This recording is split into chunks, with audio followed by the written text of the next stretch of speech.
สวัสดีมื้อนี้สิมาแนะนำวิธีติดตั้งโมงแล้วก็วิธีนำใช้โมงสมาร์ทวอทช์คิดQ12 รุ่น Q12 ในโมงใน1กล่องก็จะประกอบมีโมงแล้วก่อนสิไปตั้งเวลาอีหยังให้ถูกต้องหั่นเนาะเฮาเอาซิมใส่แล้วย้ำซิมต้องเป็นซิมโทรแต่ว่าเฮาต้องได้ตั้งอินเทอร์เน็ตให้มันมีเน็ตใช้เนาะหมายความว่าใช้มันต้องเป็นใช้ซิมโทรห้ามใช้ซิมเน็ตเนาะเวลาใช้ซิมมันใส่พลิกด้านจังซี่ใส่เข้าไปเนาะหลังจากนั้นเปิดเครื่อง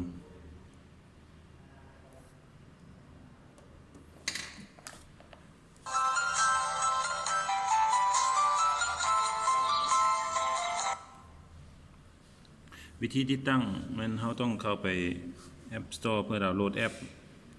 อปที่ว่ามีชื่อว่า C Tracker ตัวนี้อันนี้เป็นแอปที่ว่าค่อยได้โหลดไว้แล้วเฮาจะไปเปิดแอป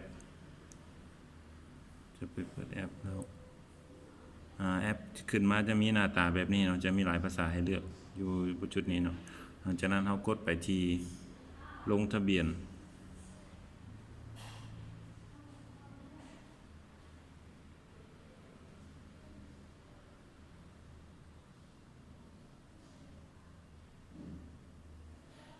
เน็ตจะช้าหน่อยนึง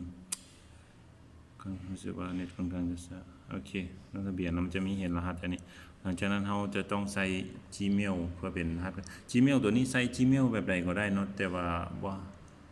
บ่มีตัวตนใน Gmail ที่ว่าเราใช้ส่งเอกสารนี่หยังก็ได้อย่างว่าของข้อยจะตั้งว่า baby boy 99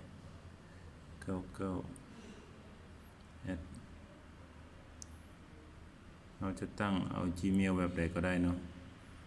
แล้วหลังจากนั้นเราใส่รหัสตามที่ว่าระบบให้มานี่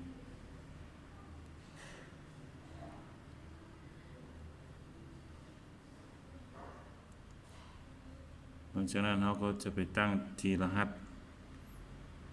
ก็แล้วแต่สำคัญว่าตั้งต้องชื่อรหัสไปเนาะ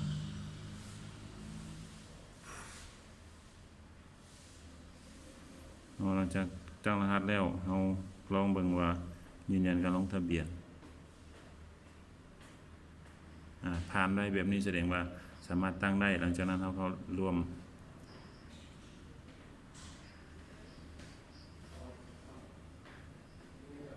เข้าไปแล้วเราอยู่ในโมงแต่ละหน่วยจะมี QR code ของตัวเองเฉพาะเนาะบนจุดนี้เราสแกนที่ QR code โอเคหลังจากสแกนได้เราจะใส่ชื่อบนชื่อลูกซื้อบนนี้เลือกว่าผู้ใดเป็นพ่อเป็นแม่เป็นอหยังก็แล้วแต่เราเลือกส่วนเบอร์โทรศัพท์บนนี้ใช้ก็ได้บ่ใช้ก็ได้หลังจากนั้นเรากดไปที่ตกลงเมื่อกลับออกมาจังซี่แสดงว่าเราตั้งได้สำเร็จแล้ววันนี้เราลองล็อกอินเบิ่งอีเมลที่เราตั้งเมื่อกี้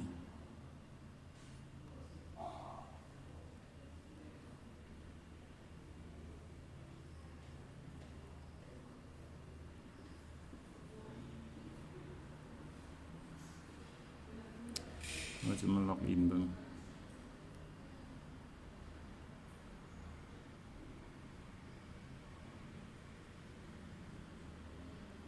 แล้วก็ล็อกอินเข้าไป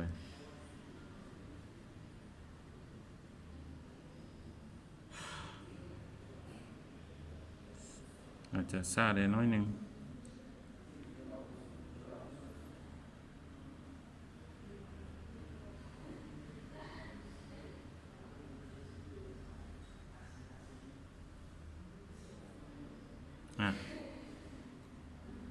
เมลเขาคีย์บ่ถูกแล้วเนาะเพราะว่าเมลมีเก่าเอาล็อกอินไหมเมื่อเราล็อกอินได้มันจะเข้ามาจังซี่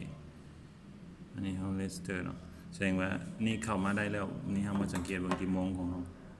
13โมงจะบ่15โมง43ยังบ่ถูกเฮาเวลาตั้งโมงเขาจะตั้งใส่เขาจะเข้าที่ตั้งค่าแล้วตั้งเวลามันเลือกเขตเวลา หลังจากนั้นเฮาไปเบิ่งว่ามันเป็นเขตที่7แล้วเขตที่7แล้วเฮาก็ตกลงเซฟ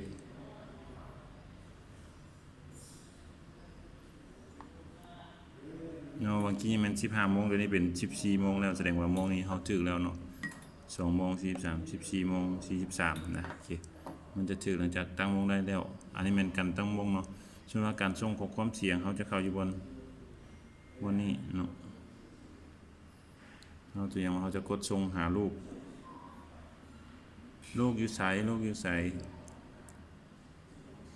ตัวอย่างแม่ส่งหาลูกนะมันก็ดังขึ้นแล้วมันจะเข้ามาอยู่ที่ทอกกดฟังดู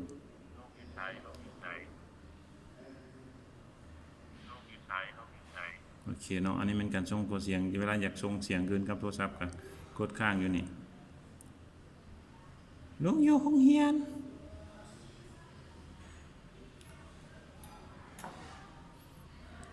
มันอาจจะช้าน้อยหนึ่งแต่ว่าจะบ่ไวเกิน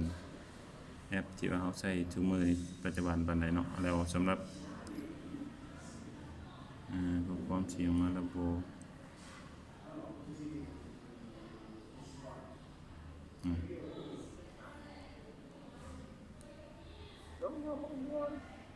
โอเคเนาะ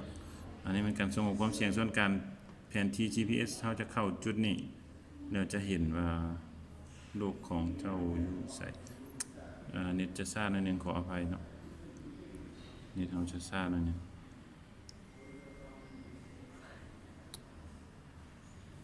โอเคบอยคนนี้ซูมเบิ่งว่าบอยอยู่ไส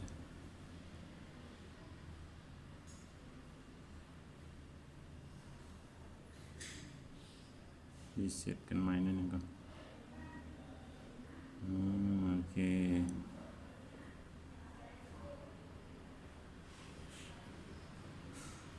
โอ้ยใส่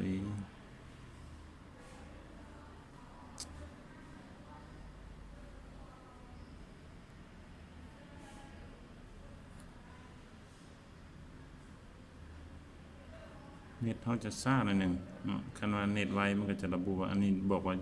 อยู่เจ้าอนุโรดอยู่ลาว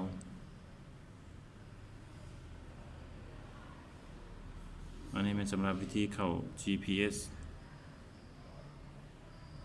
เขียนเอาแผนที่อยู่บนนี้ขอบใจ